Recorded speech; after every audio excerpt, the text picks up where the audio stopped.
생각해보면 이상하지 않나요? 우리는 배를 그녀라고 부르고 나라를 어머니라고 부릅니다.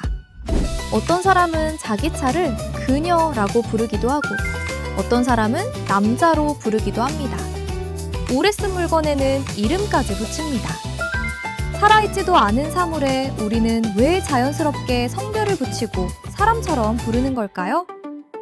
오늘은 이 궁금증에 대한 이야기입니다. 이건 특정 문화의 문제가 아닙니다. 언어가 다르고 지역이 달라도 이 행동은 반복됩니다. 많은 설명은 이걸 언어 문제로 돌립니다. 문법에 성별이 있어서 사람들이 그렇게 말하게 됐다고 말이죠. 과연 이게 맞는 말일까요? 네, 그 설명은 사실 반은 맞고 반은 틀립니다. 문법적으로 성이 없는 언어를 쓰는 사람들도 똑같이 이 행동을 하기 때문이죠. 영어에는 문법적으로 사물의 성별이 없지만 문화적으로는 여전히 배를 그녀로, 조국을 어머니로 표현합니다. 즉, 언어가 우리를 그렇게 만든 게 아니라 우리는 이미 세상을 그렇게 보고 있었고 언어는 그 인식을 뒤늦게 따라온 것이죠. 이 심리는 어느 날 갑자기 만들어진 게 아닙니다. 심리학과 인지과학 연구에 의하면 인간의 뇌는 사건이 발생했을 때 원인을 빠르게 추정하려는 쪽으로 작동한다고 말합니다. 특히 결과가 예측되지 않거나 내 삶에 큰 영향을 미치는 대상이 있을 때 뇌는 그걸 단순한 우연이나 물건으로 보기보다 의도와 주체가 있는 대상으로 먼저 처리하는 경향을 보입니다. 인지과학에서는 이런 경향을 과잉행위자 인식으로 설명합니다. 틀릴 수도 있지만 그렇게 판단하는 편이 위험을 놓치지 않는데 더 유리했기 때문입니다. 이 방식은 원래 생존 상황에서 작동했지만 마찬가지로 사물에도 그대로 적용됩니다. 배처럼 사람의 생과 사를 좌우하는 것, 땅처럼 먹고 살아가는 문제를 결정하는 것, 국가처럼 보호하거나 버릴 수 없는 존재, 이런 대상들은 우리 뇌에서 그냥 물건으로 처리되지 않는데요.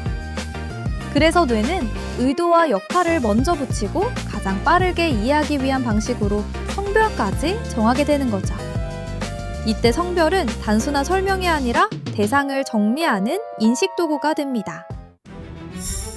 이 인식은 역사 속에서도 분명히 확인됩니다. 고대 지중해 사회를 중심으로 배는 대체로 여성으로 불렸습니다. 선원들은 배에 여성 이름을 붙였고 뱃머리에 여성적 수호 상징을 달았습니다. 이것은 그리스어 나우스와 라틴어 나비스처럼 배를 여성으로 부르던 언어 전통이 관습으로 굳어진 결과였습니다. 그리고 그 관습은 지금까지 이어져 배는 여성의 이름으로 불리는 경우가 많습니다. 땅 역시 마찬가지였습니다. 농경사회에서 땅은 씨앗을 받아들이고 시간이 지나면 먹을 것을 돌려주는 존재였습니다. 그래서 사람들은 땅을 생명을 품는 대상으로 인식했고 안정과 회복을 주는 어머니의 품처럼 느끼게 되었습니다. 반대로 무기나 폭품은 많은 문화권에서 남성으로 표현되었는데요. 거세게 밀어붙이고 파괴하기도 하며 우리가 통제하기 어려운 힘이었기 때문입니다. 성별은 가치 판단이 아니라 기능을 이해하는 도구이기도 했습니다. 그래서 우리는 시대가 바뀌어도 이 방식을 버리지 않았습니다. 사물에 성별을 붙이면 그 순간 그건 더 이상 정체 모를 대상이 아니라 역할을 가진 존재가 됩니다.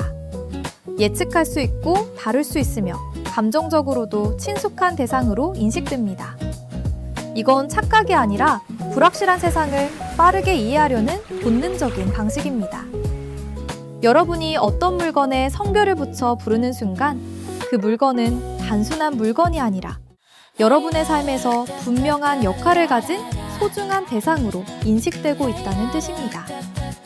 그리고 어쩌면 우리는 사물에 단순히 성별을 붙이는 게 아니라 이 복잡한 세상 속에서 의미를 붙잡을 자리를 하나 더 만들어두고 있는 것은 아닐까요? 감사합니다. 지금까지 루나스토리였습니다.